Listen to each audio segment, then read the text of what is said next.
going on, people? What's going on? Welcome back. Yes. Another episode with myself, Lex and Shubbz. Shubbz here. Today we've got a very special guest. He goes by the name Ade, Pleasure. founder of Arts Meets Culture. Could you just tell the people who may have not heard of you before a little bit more about yourself, please? I always find intros to myself weird. So Yeah. where do I start? But my name's Ade Sanusi, Nigerian heritage, Hackney born and raised, love art, hence why I built the platform Art Meets Culture. Where does your love of art come from?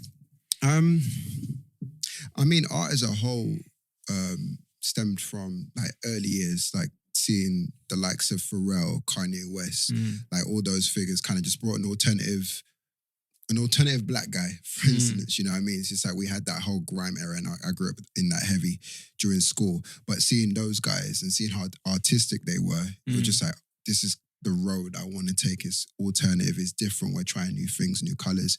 So it stemmed from there, and then through deep research, that's how you started to find out about the Andy Warhols, Basquiat's, Keith Haring, and then multiple other black artists as well. So it stemmed from that period, so from a young age. It's quite interesting.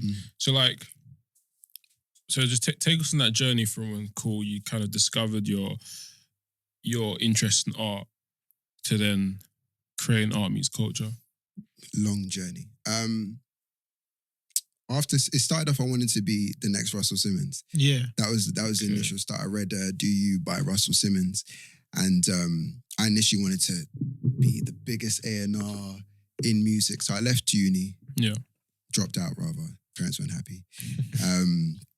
And I told him I wanted to be a video director, but that was just me buying time. Just, let's do the video directing thing. Yeah. But lucky enough, I managed to meet someone who was a HR at Universal Music. Yeah. And they were like, you want to hop on board and do this course called Music for Good? So I hopped on board, went through the whole process thing, and managed to get Polydor. So that was a big thing for me, being in a major label, seeing how it works, marketing-wise, branding-wise, and all that whatnot. Yeah. But literally months after, it was just mundane, tedious. I wasn't really enjoying it, but I loved the marketing though. I loved how they marketed artists. Through there, I then met my mentor, Reggie Kerr, who was working at Def Jam Music at the time. And he just said, look, I'm looking after Deneo, Princess Naya. Do you want to hop on board and learn? So I was like, cool, I'll be his label assistant. So I was his label assistant for 4 years there. But during my 4th year was when I was just like, I need to do something else. Instagram was popping or just starting to pop. Artists were getting 4,000 followers, 5,000 followers. It was big to me at the time.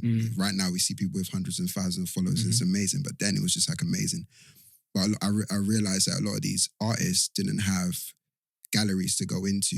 One, because they're young, black, Asian, whatever. Do you know what I mean? And they don't take these artists in if they don't have a massive following or they don't have a gallery agent behind them, or if they're not dead. Do you know what I mean? Where they can exploit their whole collection.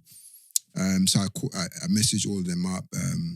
Are these the artists that was already on the roster with the guy you was working with? Oh, no, this was the painters. Oh, the painters. I always say artists and people who think it's music. Cool, yeah. So I refer to them as the painters, the sculptures and everything like that. So I got the music artists that I had and put them all together in our first event called Art Meets Music, because initially the brand was called Art Meets Music, which was what I was still pursuing at the time. But there was a path for me in art where I hadn't seen a show where they had artists just bring their work from their houses that they're creating and to curate a show. So that's how it built to that first show. Interesting. Yeah, very. So how were you able to kind of then transition because your whole message behind Arts Meet Culture is very much helping the underrepresented artists, helping those who, like you said, may not have access to these galleries or may not be fully recognized yet.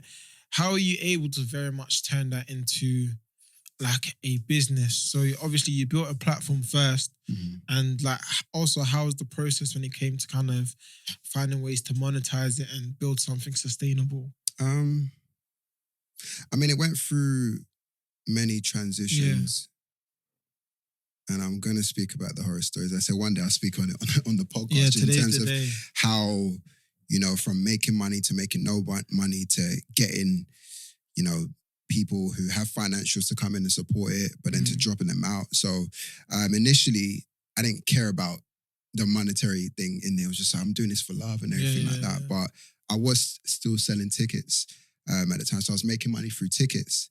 I would sell art, but I wouldn't take a commission through any of these artists. But something always clicked that I need to do this eventually because it's like, if this was your way of life, you want it. But I didn't do it because I was still trying to build a label, do all that music stuff.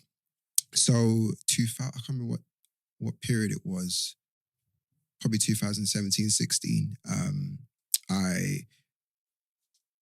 Actually before that. Sorry, I'm missing my timelines out. So left my-ish, picked up a job at Ace Hotel. I said I was going to do this full time. So I was a waiter at Ace Hotel full time.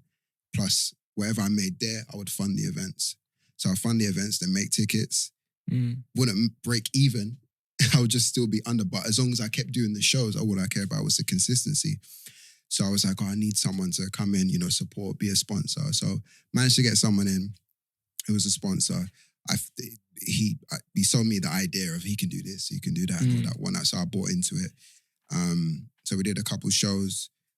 But years later, it was like, my passion is higher than this person. Do you know what I mean? So it's just like, I know he can provide me with money, but the passion is the one thing that I know that's going to take it further, to what it is. So during that period, Arts Council, we got some Arts Council support, working with several organizations as well through that. But shortly after that, I decided to just part ways with the business people and just said, I'm just going to do this on my own.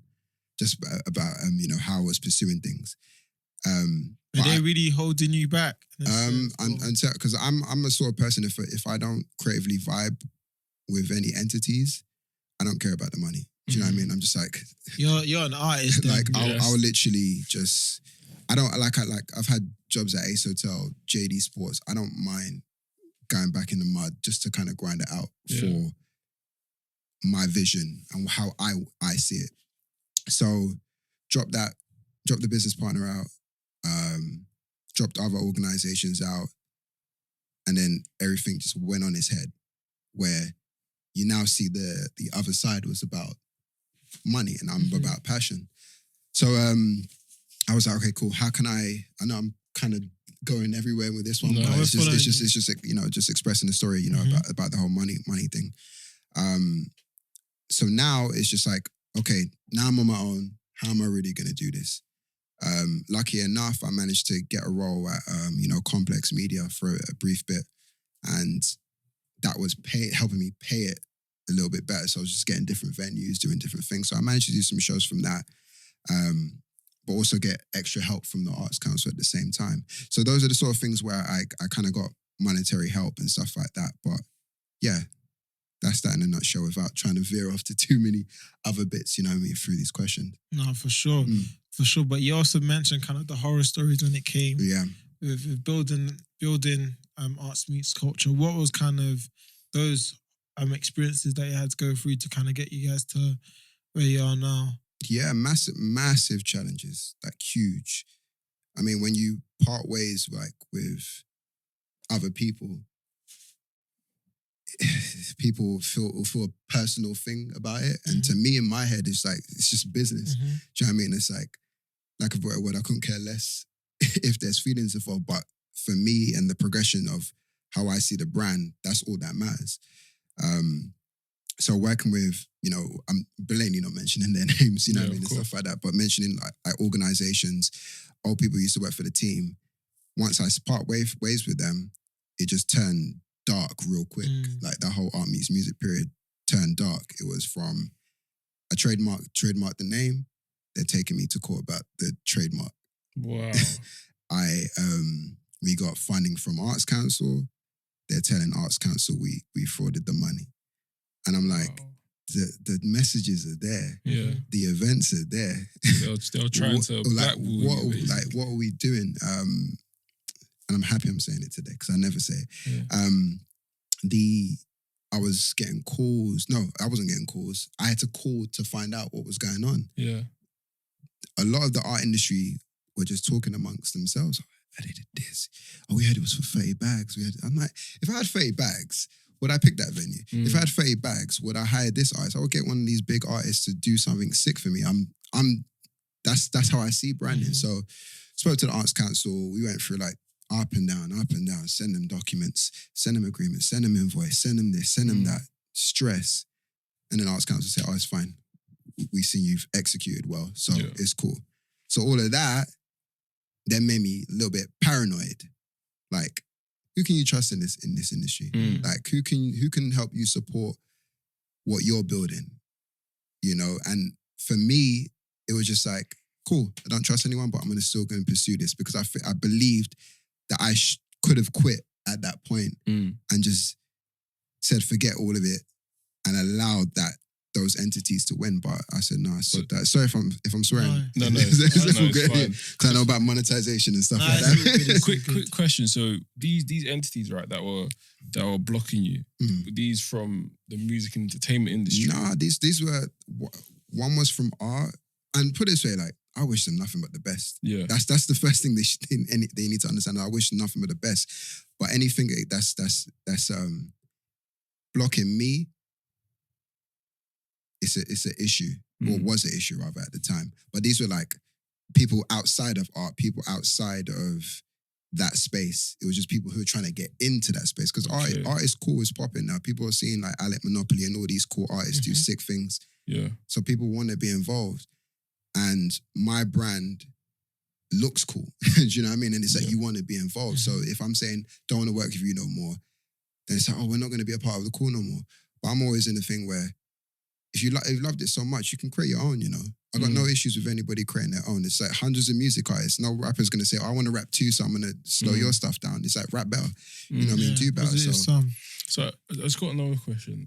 How did that Did that impact you mentally? And if it did, how did you kind of even navigate that 100%. That period? 100%. Because you know when you don't know something? I didn't really know much about the business properly at the time. I was leaning on someone else for the business. And because I didn't know, it just made me anxious all the time. It's like, oh, should I do this? Should I do this? It's like it was too much in my head to the point where I didn't want to do events. I was like, I'm not going to do events no more. All I'm going to do is just post art. I'm like, nah, like, that's not what I do. I create stuff. I like to create events. I like to do all this stuff. So just do it with bravery. So I said, I'll do it with bravery. Next minute, I'm getting calls. Oh, we're going to come to your event. Yada, yada, yada. And calls records. I'm like, you can come, but you won't be allowed. Do you know what I mean? It's fine. Do you know what I mean? But that wasn't even on a beef thing. It was just for my sanity. It's just like, this is done. I'm happy for you to enjoy your life, take on your next business ventures, but allow me to just build my own. This is something that I've thought about for years. It's years in the making, you know, since I left music. It was years in the making. So if I want the right energies around and the right entity, someone who's like in synergy with me. And I think that's with everybody. They want people to be in synergy with them in order for them to build a proper brand. Because it's like, a lot of people are clouty. They want to be a part of stuff on the clout thing. But it's like, if I can't build adequately with the right energy, it's going to be a problem with me in the long run. Do you know what I mean? And I'm just very like, okay, I don't want to work with you. Do you know what I mean? So it just has to be right. But mental-wise, if I said that right in the right sentence, like I'm cool now. I'm so cool now because I let a lot of stuff go. But then it was just like, who to trust, what artists to bring on board. Are they talking about this? But after that, I just didn't care no more. At all, I didn't care. No, for sure.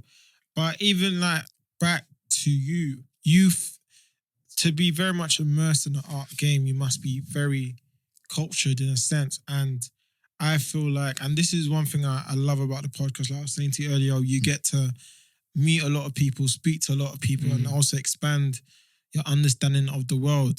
How was that for you? For example, being a young black boy from Hackney, obviously you meet different type of people, but it's very easy to kind of see the world in kind of one certain way. But the thing with art, you get to meet so many people. It's actually open to interpretation, but also different cultures have their different styles and stuff like that. How are you able to actually immerse yourself in this type of culture rather than just kind of see the world as black and white in a sense? Yeah, I'm just open to a lot of stuff. You know, and I've been like that from a young age. From the stuff that I watch, like everybody was watching. What do I say? Everyone's watching The Wire. I'm watching wrestling. Everyone's listening to grime. I may be listening to Limp Bizkit or one of them ones. My little brother will tell you I'll be playing all those musics in the back of the house. But like, I will just be left of everyone because I just want to know how wide the world is. And, you know, Instagram and everything's kind of taught us to kind of just view things like this and accept things like that. Yeah. Like I always recreate my Instagram feed into like finding out different things. Like I'm not into fashion. My girl is, but like I will look at the likes of Jerry Lorenzo, Kanye, the guy who runs Pierre Morse. I forgot his name. Fabito. Yeah, like all of that stuff, and I just listen to their stories. Yeah, just to see how some of them went Turkey to go get their fabrics. Or you know, this person, you know, is a believer of God, and that's why it's called fear of God. Like all these things, like I'd like to just be open to all those things. And now bringing it to my business, it allows me to look at artists who create differently. Look at artists who see the world in a different lens. Like even doing my own podcast, Art Meets Culture, I've now realized how many of these artists go through so many mental health situations and they express that. I've had like 2 people tell me they were going to kill themselves. If even the hoodie you're wearing, the story behind it. Exactly. You know what I mean? It's like, you know, it's just like all these things, it opens me out to creating better. Do you know what I mean? I won't create. It'll be easy for me to do grime show some hood elements in the show, get all the drill artists painted and everything and keep it like that. And that's easy. I know it will get hyped, but I'm like, I need to challenge myself. How can I express these stories further? Because it's important to people. Because I don't know how that person's feeling, this person's feeling. It's like I need to express these messages through our platform so people can feel something different. So on that note, right, you mentioned the hoodie. Like what's the story behind the hoodie? I'm very baffed on the story, but I know it's Keith Haring. This is like the dancing guys, but he was very childlike in his approach in terms of fun, engaging. You know, he talks about, you know, he expanded on the whole AIDS crisis and everything like that, the whole drug crisis. But everything was just a vibe with that whole Keith Haring, Andy Warhol. I'm going to say Tom something. I was going to refer to another artist, Basquiat, but that whole trio, you know, brought out certain joy. So if you see this piece, this is like, this is very bad. People are going to grill me for not knowing what this whole thing's about, but I know it's about the joy of dance, the joy of energy. But like these stories, like I wear this because it's just like, I'm inspired by that era. Do you know what I mean? And 3 of my favorite artists are from that era and from the New York side of things. You know what I mean? And if it was a Basquiat one, I wear the same things. You know what I mean? Because I love his stories a lot, and he's probably one of the first black artists that I kind of saw and just be like, okay, cool. There's someone to relate to out there. Yeah, I'm not too sure because when I was kind of reading up on that, I think it was around he's got a whole charity organization because obviously when he passed away and stuff like that and kind of supports mental health heavy. But yeah, I love exactly what you said. Is mostly kind of chasing your curiosity in a sense, and like you said, seeing how wide the world is. Because I very much over like the last year or 2, just been so obsessed with like just research and especially in kind of my field. So for example, like I said, I'm in marketing, advertising, and I've been doing so much research in terms of like Manhattan, like the agency life back in the day there, and seeing how they kind of brought it over and who's like the godfathers and stuff like that. Did you ever kind of like when you kind of got started out, like you said, you mentioned the 3, were those kind of the 3 that got you very much interested in it and seeing?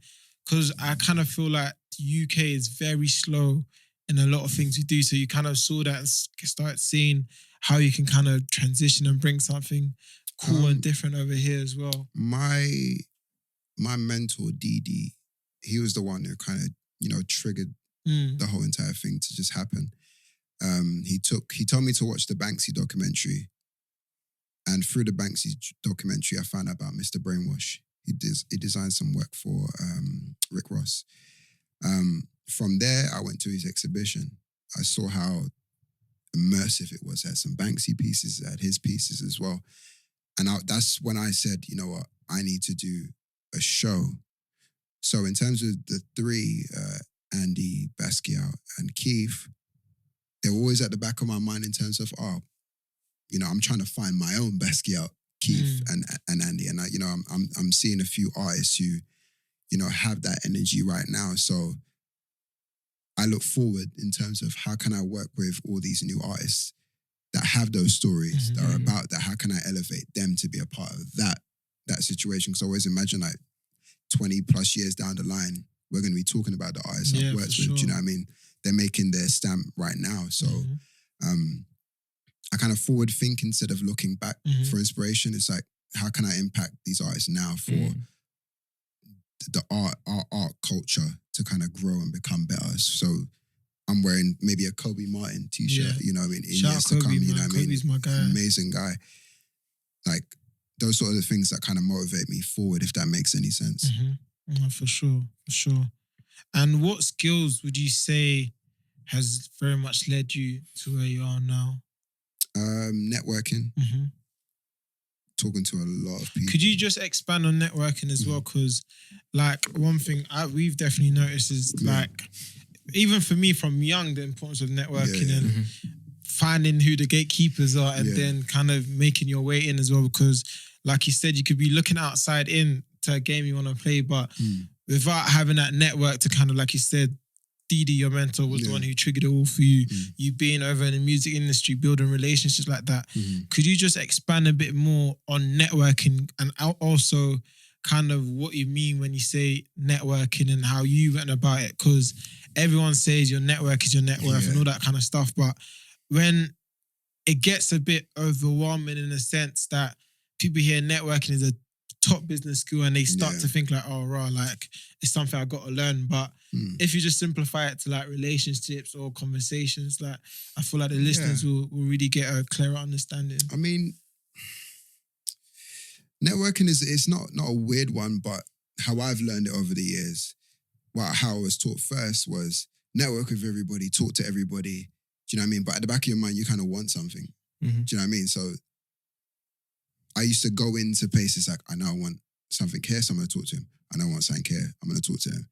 But then you kind of forget that you have to build the relationship to almost, or you have to automatically not want something from the other person. So all my relationships through network has been, how can I add value to you? For sure. Do you know what I mean? And I think people forget to add value to the person that they're talking to. I'm sure we all want to talk to Jay-Z, you know what I mean? But how we add in value to what he's about, what he's doing. Do you know what I mean? Vice versa. But I think networking right now for a lot of people needs to be about what value can we add to the person who isn't doing something. Do you know what I mean? Because I think people think networking is like, I know that person. I know my man. I know this person. And it's easy to say, because I know a lot of people, but I haven't built the relationships with them for me to do anything for them or for them to do anything for me. So now it's just, I'm at a point where now I built all this value within myself, working in music, branding, art, everything like that. I can now talk to a person and say, look, I noticed that you need this done. Do you need help with that? And then, the relationship can come back to you, or that's it for that period, do you know what I mean? But they will always remember that. Do you know what I mean? You hit the nail on the head, especially when you talk about giving value up front. That's exactly how it should be. A lot of people just want to take, 1,000%. but no one wants to give. And when you are the person who's giving, people will cherish that way more. Do you know what I mean? And just kind of figuring out how you can be of service, because that's what's helped me a lot. Like when I was I'm kind of building my way and stuff like that and coming up, there was a lot of people who I'll just reach out to and offer. For example, I'm quite savvy, or was quite savvy with social media, and there's moguls and people who I would love to mentor me, but they're not as savvy. So being able to kind of flip the script on the head, saying, I'd love to help you with your social media, and just through that you're able to be around them. But people kind of just see networking as wanting to take. Or even kind of build a relationship with one person, and if someone's asking for something, you can just introduce them, and that would help you in terms of just establishing a friendship, because you're there to help. Not just take. A lot of people nowadays just kind of want to leech on other people. Thing is, network, it's very easy to be selfish and it's harder to be selfless. Do you know what I mean? And then 1,000%. even when in networking, it's a skill, because you got to learn how to navigate the conversation in order to get an outcome, whether it's beneficial for you or the person. You need to be self-aware of how to navigate that. And I think over the years, right, I think that's something I've kind of taken pride in learning. And even how I got like my first placement in the industry in finance, right? It was through networking. So it's just that same skill. I kind of just practice it, refine it, and do you know what I mean? So, exactly. And it's just like, for me, even the podcast, another networking tool. You're adding value to me because I'm just like, I need to amplify my voice and amplify the brands. You know, I thank you guys for that. So when I even talk to artists on my thing, it's like I'm amplifying them. But then through that, like probably about 3 to 4 artists will be like, can I send you a piece of art? Can you repost this?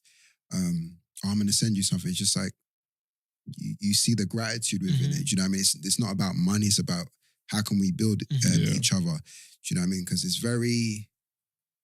There's blatant races to move forward in this industry, be number one, but it's just like, let's just help each other accordingly. Do you know what I mean? Let's just build the industry. Yeah.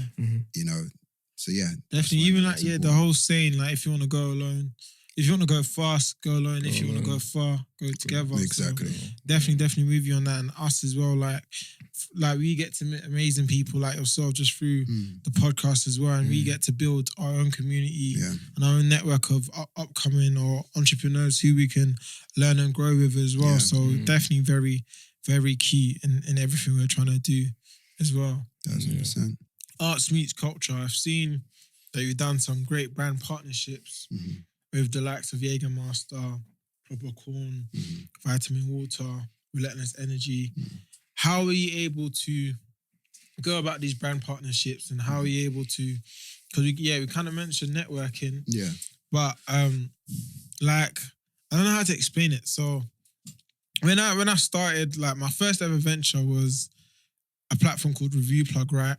And I used to do film screenings, and I didn't understand how much I could have done with it till like now in terms of hindsight, do you know what I mean? And it's very much, I don't know how to explain it, but when you have like a community there, you have a following there. Luckily, we managed to get some sponsorship with, I think we got some crisp as well as some popcorn as well. But that was only till I kind of clocked the game a little bit more. Yeah. How are you able to kind of go around these brand partnerships, and also does things like numbers matter, if you know what I mean? Because a lot of people kind of scare themselves off thinking, oh, I'm not big enough to partner with these people. But kind of working now behind the scenes, seeing how people will even just support you, even if you just have 50 people and they believe in what you're doing and how you kind of position yourself. So how are you able to kind of go about these brand partnerships, but also any advice for people who would love to work with these brands but are a bit scared? So with me, I would say I winged it 9 times out of 10. So the first ever partner was Red Bull. That was because I knew someone who knew someone. So that was our first show. It wasn't about the numbers. It was just like, oh, this is cool. Let's get Red Bull involved. Vitamin Water, an artist that I knew, was doing a pop-up with them, and he was drawing. I was like, this is just me. I'd literally go to the person, who's looking after Vitamin Water? That's the person. Went straight up to them. I'm doing an exhibition. It's going to have 200 people, which is like 200 drinks. Are you able to do that? Oh, that sounds amazing. I didn't have 200 people. I had 100 people. But in my brain, I need to sell this thing to the point where I at least have Vitamin Water there. So I got that. Proper Corn, that happened shortly after. Same thing, same pitch. You know, just talking to them. But luckily, I caught them whilst they were a little bit new, and they were giving out their new flavors. So they were sending us boxes. But I got to a point where it's just like, I'm asking for a lot of freebies. Do you know what I mean? Just to entertain the crowd and everything like that. I want to do like a proper brand partnership. So I was chasing Relentless Energy drink. I was like, this is the brand that needs to work with us. I don't know why. I can't remember why. And I was looking for their emails on LinkedIn. I was using, I can't remember what I was using. It was a website where I could do their first name, last name, because I find them on LinkedIn, but put the website there and it will give me the potential email address of that person. So I will email, call, email, call. This was like for a whole year, I was emailing and calling. Till one day I found out that they had their retail store in Tottenham Court Road. And I was like, this is perfect. We're going to do it in this store. It's with Relentless. So I pitched them there and then. I was like, look, we want to do some content. Basically, you just went to the store? Yeah, just went to the store. I'm mad like that. You have to. You have to. You got to I shoot your shot. Tell, do pictures. This is what we do. We got this artist. We got this artist. But luckily for us, we didn't have the big following at the time. The artist did. So we'll say, look, we've got this artist with 20K, this artist with 30K. They all support this brand. They all work with us. Yeah. In total, you get this. They were like, okay, cool, let's do something. So through a collaborative effort, we were able to get Relentless. We done 2 shows with them, produced 3 pieces of content, took so many photos of them and the brand. I'm trying to think what else we worked with after that. Jägermeister as well. That was for one of my guys, Stazzy Art. One of his brethren, Jay King, he was doing stuff heavy with them. So we had like bottles that were designed and everything like that, which is amazing. But brand partnerships now for me, and for whoever who's looking to pursue that now, I think you, again, adding value to the brand and what you could do for them. Bringing them into, like me, I can bring them into an art world because I know a lot of brands are trying to tap into the art world. They'll tap into it, but they'll just be like, oh, this artist can just paint something cool in this corner and that's that. I'm about how can we tell these stories about these artists and elevate them from there. So I can, shortly after that, managed to get a brand partnership gig at Complex to learn about it just a little bit more. So that was through like talking to people at Nike, Puma, Foot Locker, and just learning through Complex pitching and then sourcing out the talent. So they're always watching. Who's building communities, essentially. So if you're building something in the fashion community, 9 times out of 10, they've got you on the list. Or the film community. I'm veering off a little bit, but no, for sure. You're definitely not. But one thing you've mentioned was the whole value. Yeah, like, it's very much a win-win. Yeah, and I don't know what it is, but like a lot of people underestimate the value they bring as well. Like you said, building a community, or even just having these brands, or even just they have a retail store and they have mad footfall. People could then look at something else in the store and stuff like that. So like, I don't know, because you're definitely very ambitious, but did you ever have any kind of limiting beliefs or like self-doubt that like, why the hell will Red Bull want to work with me? Or like, did you ever have those kind of battles to kind of talk yourself out of doing something that you very much deserved? No. Which is wild. It's good though. It's like, it's very good. Why I say that, because I promise I'll never do the whole egotistical spill, but it's not egotistical. It's just in this, and obviously the UK makes you kind of think that it really what does. you're saying is kind of egotistical. It really does, yeah. This is, I was telling my friend in New York, this is a passionate awakening. It's just me speaking passionate. I believe my brand is sick. So if I'm talking to a Nike, in my brain, it's like, Nike, you need to work with me. This is what I'm doing. Do you know what I mean? Adidas, you need to work with me. This is what I'm doing. So I have to kind of approach it that way. Because if I don't approach it that way, I'm gonna limit myself almost. Do you know what I mean? So I have to keep talking about it passionately. Art meets culture is not being talked about by a lot of people. What it is doing is it's allowing me to support artists, elevate them, push them and everything like that. So and I've done 22 shows. So within those 22 shows, I've done 22 albums. So it's just like I've got some weight here. So I have to approach these brands with confidence.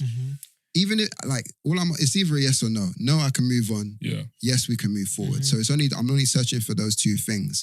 So I never go into like a brand to feel as though that I'm not going to get that yes. Do you know what I mean? It's always about elevation regardless. If they say no, I need to find out why they said no. Yeah. And then I can build from there. Do you know what though? It's interesting that you touched upon that, right? Because I was even having this discussion with a friend of mine. And like what you just said, a lot of people will label that as being obnoxious, egotistical. Yeah. But I think in order to break through that barrier, be successful, you have to have an element of, you have to be egotistical and you have Not to be even somewhat just obnoxious. Crazy amount of self-belief. That's what I'm saying. The reason why I say that is because you have to believe in yourself wholeheartedly. 1000%. And if you like, and that's why I say you have to be, it has to be an element of obnoxious and having a big ego. Sorry to cut you. Because I talked with one of my friends, Scott McKenzie. He's worked with like Pharrell, Russell Simmons. He's big in the game. And I talk to him all the time. And he came to London. He was like, why y'all so timid, man? Like if you're about it, like be about it. Like when Diddy was out there, he was saying he's the best, even though he's got Jay and everybody else around him. It's like he's saying they're the best. I'm not saying we need to scream we're the best and nobody else is the best. I'm talking about from me for how I'm building. Yeah. I'm sick at what I do. And I need to say that. And I need to be about that energy. 100%. But it's not my problem if you're affected by it. Do you know what I mean? Like, I'm not, sure. You can take that up with God and how you feel and pray about it. But for me, it's just like, I have to believe that I'm sick enough so I can make it. So I can give that energy to my brothers, my mum, my girl, and everything like that. So they know that he didn't care about all this outside stuff. Because this world, Instagram is making you feel like, don't say you're too sick too much. Just be a little bit humble. Nah, you got. And it's just like, shit. I'm talking about shit, but with humility. Yeah. And it's like, I'm not saying, oh, I'm the best. No. I'm great at what I do because I'm helping people. I'm at service to all these artists. Without all these artists, I'm nothing. Yeah. But I say I'm the best at executing that for them. Yeah. I'm the best at giving service. Do you know what I mean? So it's not coming from a selfless act. I'm just giving. Because in the end, they come to see these artists and it's like the show's about 4 to 5 hours and they're gone. But I put so much work into that. So that's why I'm like, you know, I'm the best at what I do. Because you just end up selling yourself short, man. Exactly. You get me? And one quote that I definitely want like all the listeners to take on is that there are people half as qualified as you in the position you want to be. Just think how crazy that is. Do you know what I'm saying? And even stuff like people care too much about like vanity metrics and stuff like.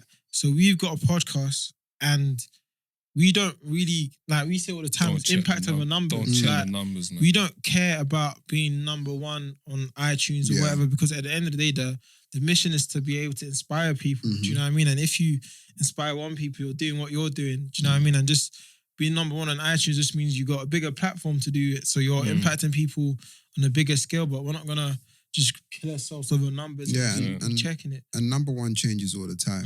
That's why I don't concern myself about it. I was reading a book, Superfans, and they always talk about having 1,000 core fans. Everybody's talking about, we've got hundreds of thousands of subscribers or 100,000 followers, but those are 1,000 fans need to spend £100 on you per year. Yeah, that's the whole Nipsey Hussle proud to pay kind of mantra he used to preach. And that's all I've been thinking about, is just how can I keep developing my core fan base? Because that's what it's about. Because we can jump and want the millions of followers and get clouded by that. But I care about that 1,000 people who want the brand every single time. Do you know what I mean? Want something from us every single time. The rest is just, you know, people who are just watching. No, facts. So in terms of arts meets culture, what's next? How can our listeners get involved? Wait, can we batch? I've got a question.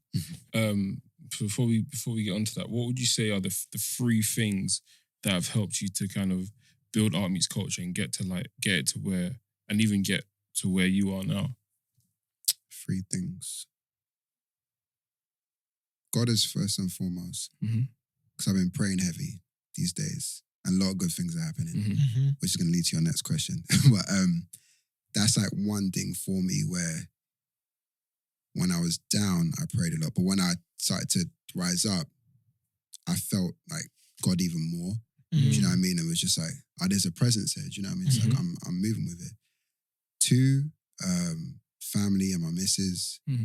It's like that energy for me kind of just makes it like this is kind of all I need. I can be friends with many people and stuff like that, but when I come home around my missus, like mum's just miscalled me now. It's just like all that is just like, yeah, I'm making them proud. Yeah, you know facts. And the third thing,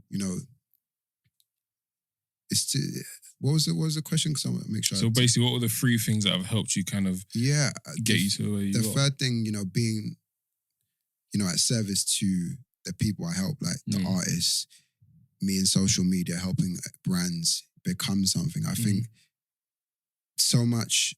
I used to be the person who wants to take all the shots, the 3-pointers, score all the goals. But I love assisting now. Like I just, it's just something about assisting people and helping them build, and just being a part of it is amazing to me. Like I was speaking to Kobe weeks ago, and I was just like, I'm helping a lot of people, but I don't realize it. Yeah, do you know what I mean? Because you're just doing stuff, and he was like, a lot of people, like with what you do and what I do. People are handcuffed. Their destiny's handcuffed to you, which he said. It was just like, so if you stop, they stop. Yeah. And it pauses. So I'm just like, I have to keep going so these artists can keep doing what they're doing. Do you know what I mean? So they can keep building, because I get messages, I want to be on the platform. In my brain, I'm like, the platform is not even where I want it to be at. But in their brain, it's just like, we need to get on this platform because it's going to help us. So I have to keep pursuing it. And I have to keep doing it. So those are the three things. For sure. And one thing, because I'm very much in the service business as well, one quote that I love the most is like from Zig Ziglar, you'll help, you'll get everything you want as long as you help as many people. And that's legit it. Once you're of service to people and you have that whole positive sum mindset where the more people you help, the better life is for you, rather than 1000%. if you help someone, that means they're going to take your spot. And understanding the power of assisting and getting people to achieve their full potential is much more of a fulfilling kind of feeling, rather than kind of just trying to do it all by yourself and trying to be the star of the show as well. And so just in terms of arts meets culture, what's kind of next, and how kind of people kind of tap in and get involved as well, or support you as well? I promise my guy. Basically, I've got something coming. I cannot say because it's because I promised him that we'll announce it accordingly. But that's going to be something special for future plans. I've got one show. Good. Yeah, sorry. I got a show with Funny Tummy that's happening. Another sick artist. We have another show at the end of the year. And next year, I've got 2 international shows that I'm working on now. But the whole thing for the brand is just literally, we want to keep doing events, content creation, and partnerships. Yeah. So there's just a clear focus on, making sure that the brand, speaks a clearer language. Because right now it's still clear, but I feel as though we're doing stuff that everybody else is doing currently, like reposting art and stuff that we're interested in and stuff like that. But I'm changing it more to how Complex feels, how Hypebeast feels and stuff like that. So there's growth within that. But if anybody wants to get involved, hit me up on Miss Culture. Quick question. The artists that you work with, like, can people invest and buy their art? Yeah, they can definitely invest. Kobe's artists, I feel as though people should definitely invest in, just in terms of his story and where he's going. Yeah, for sure. The Tate are looking at him, so that says a lot. Do you know what I mean? And there's some value. Yeah, shout out Kobe Martin, man. Funny Tummy is another one who we're working with currently right now, and he's in the NFT space right now. Sick. So he's doing good. So another artist called Stazzy, Tom Fitch. There's just loads of artists to invest into. People, those are the people I know that I want to kind of just give them a shout on this platform. But if people want to go a little bit further, you got Chuck Styles from Philly. He's another one who's big in the NFT space. He just got featured in Hypebeast, and he did some commissions for Michael B. Jordan's latest movie. Oh, sick. So he done Tom that. Clancy. So he just done that. But art investment is a strong one. Just kind of pick the stuff that you currently like first, and and then just build on from there before we get into the big boy pieces. Do you know what I mean? No, for sure. Because I was looking at the big stuff. I was like, eesh, okay. Even in the big pieces, I can't remember the website. I'll send it to you. Yeah. You can invest. You can buy shares in these pages. Yeah. So it's like stuff like that I'm into right now.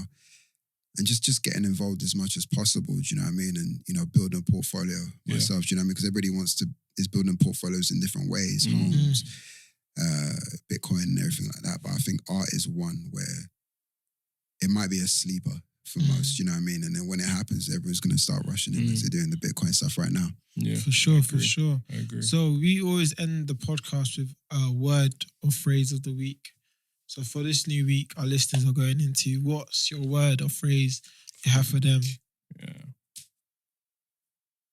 Be a savage, man. Be a savage. It's just the current mood I'm in. So I'm going to tell people, just be a savage. And I don't mean like just like all that aggression and stuff like that. I'm just like, you just have to be relentlessly fearless. Yeah. And that's 2 words, but I agree. Like I said, I don't even want to swear. I don't even want to swear on this podcast, but you can't give a damn about what anybody thinks. That's the thing. Because I'm at a point where I don't care what comes at me with people, with haters or whatever. Anybody has to say, nothing's stopping me on that mission. Because in my brain, you're potentially trying to take food from my future kids' mouths. Exactly. So I have to protect that at all costs. So, and I do that not with aggression. I do that with prayer and everything like that. So it doesn't get violent in the head. Do you know what I mean? But I do that with as much positive energy as possible. And just finding people to kind of align with that energy and build accordingly. For sure.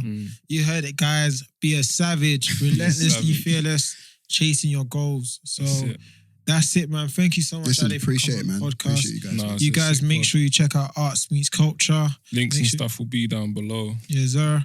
Make sure. Go. And once again, focus on things that move the needle. Make sure you follow, like, subscribe, hit us up on the email, DMs, all that good stuff.